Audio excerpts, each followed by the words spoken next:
Hello, good afternoon. ನಾನು ಮಧ್ಯಾಹ್ನದ ಹೊತ್ತಲ್ಲಿ ಈಗ ಸ್ವಲ್ಪ ಮಳೆ ಬಿಟ್ಟಿದೆ, ಆದ ಕಾರಣ ಮೆಣಸನ್ನು ಕೊಯ್ಲಿಕ್ಕೆ ಬಂದಿದ್ದೇನೆ. ಮಳೆಗಾಲ ಆದರೂ ಕೂಡ ಮೆಣಸು ಆಗ್ತಾ ಇದೆ. ನಾನು ಇವತ್ತು 2ನೇ ಸಲ ಕೊಯ್ತಾ ಇದ್ದು ಮಳೆಗಾಲದಲ್ಲಿ. ಅಲ್ಲೇ ಬಿಟ್ಟರೆ ಅದು ಹಣ್ಣಾದರೆ ಕೊಳೆಯುತ್ತದೆ.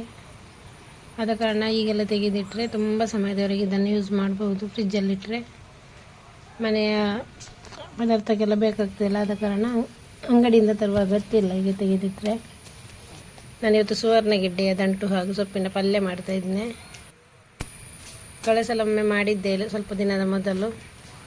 ಇವತ್ತು 3ನೇ ಬಾರಿ ಮಾಡುವುದು. ಕಳೆದ ಸಲ ಸುವರ್ಣಗೆಡ್ಡೆಯ ಇದೇ ರೀತಿಯ ಗಿಡವನ್ನು ತೆಗೆದಿದ್ದೆ, ಅದೇ ಜಾಗದಲ್ಲಿ ವಾಪಸ್ 2ನೇ ಸಲ ಮೊಳಕೆ ಬಂದ ಗಿಡ ಇದು. ಇವತ್ತು ಇಷ್ಟು ಮೆಣಸು ಸಿಕ್ಕಿದೆ ನೋಡಿ. 2 ಕಡೆಯಲ್ಲಿ ಕೂಡ 3 ಗಿಡ ಸಿಕ್ಕಿದೆ ನನಗೆ. ಅದನ್ನು ತೆಗೆದು ಎಳತಾದ ಗಿಡ ಈಗ ಪಲ್ಯ ಮಾಡ್ತಾ ಇದ್ದೇನೆ. ಕೆಲವರಿಗೆ ಇದನ್ನು ತಿಂತಾರೆ, ಸೇವಿಸ್ತಾರೆ ಅಂತೇಳಿ ಯಾರಿಗೆ ಗೊತ್ತಿಲ್ಲ.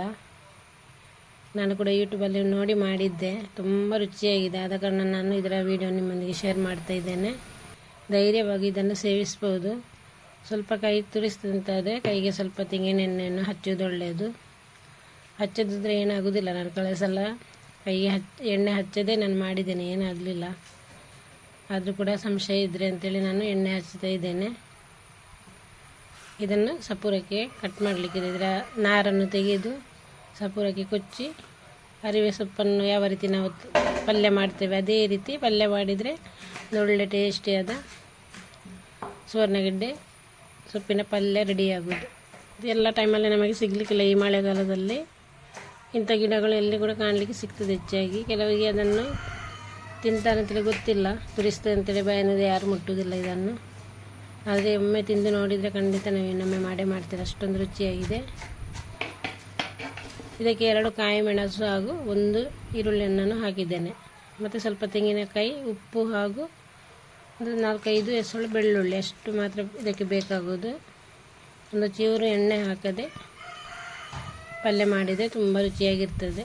ಇದನ್ನು ಚೆನ್ನಾಗಿ ಒಮ್ಮೆ ತೊಳೆದರೆ ಸಾಕು. ಬಾಣಲೆಯಲ್ಲಿ ಸ್ವಲ್ಪ ಒಳ್ಳೆಯ ನೈತಿಲ್ಲದ ಎಣ್ಣೆಯನ್ನು ಇಡ್ತಾ ಇದ್ದೇನೆ.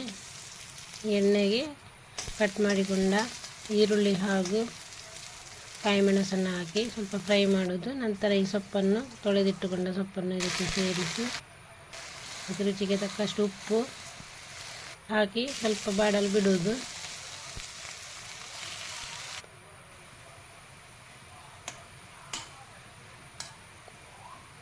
ಇದು ಬೇಯುವಾಗ ತುಂಬ ಕಡಿಮೆ ಆಗ್ತದೆ. ಆದ ಕಾರಣ ಉಪ್ಪು ಸ್ವಲ್ಪ ಕಡಿಮೆ ಹಾಕಿದರೆ ಪದಾರ್ಥಕ್ಕೆ ಕರೆಕ್ಟ್ ಆಗ್ತದೆ. ನಾನು ಬೆಳ್ಳುಳ್ಳಿಯನ್ನು ಯಾವಾಗಲೂ ತೆಂಗಿನ ತುರಿಯೊಂದಿಗೆ ಮಿಕ್ಸ್ ಮಾಡಿ ಹಾಕೋದು, ಒಳ್ಳೆ ರುಚಿ ಆಗ್ತದೆ, ಪರಿಮಳ ಕೂಡ ಇರ್ತದೆ. ಕೊನೆಗೆ ಈ ತೆಂಗಿನ ತುರಿಯನ್ನು ಇದಕ್ಕೆ ಸೇರಿಸಿ ಒಂದು ಆವಿ ಬೇಯಿಸಿದರೆ ಸಾಕು. ಸುವರ್ಣಗೆಡ್ಡೆ ದಂಟು ಹಾಗೂ ಸೊಪ್ಪಿನ ಪಲ್ಯ ರೆಡಿ.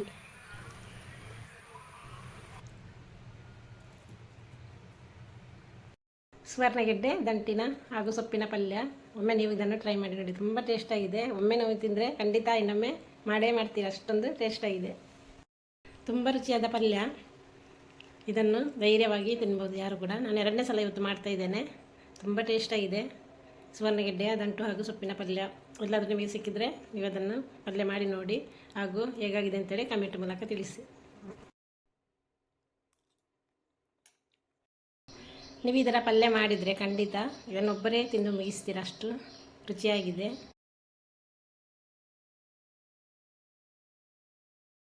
ಹತ್ತು ನಿಮಿಷದೊಳಗೆ ಪಲ್ಯ ಕೂಡ ರೆಡಿ ಆಗ್ತದೆ. ಜಾಸ್ತಿ ಸಮಯ ಕೂಡ ಬೇಕು ಅಂತೇನಿಲ್ಲ. ಯಾರೆಲ್ಲ ಇದರ ಟೇಸ್ಟ್ ನೋಡಲಿಲ್ಲ, ಯಾರು ಇದರ ಪಲ್ಯ ಮಾಡಿ ನೋಡಲಿಲ್ಲ ಇದರ ಮೊದಲು, ಧೈರ್ಯವಾಗಿ ಇದನ್ನು ನೀವು ಸೇವಿಸಬಹುದು.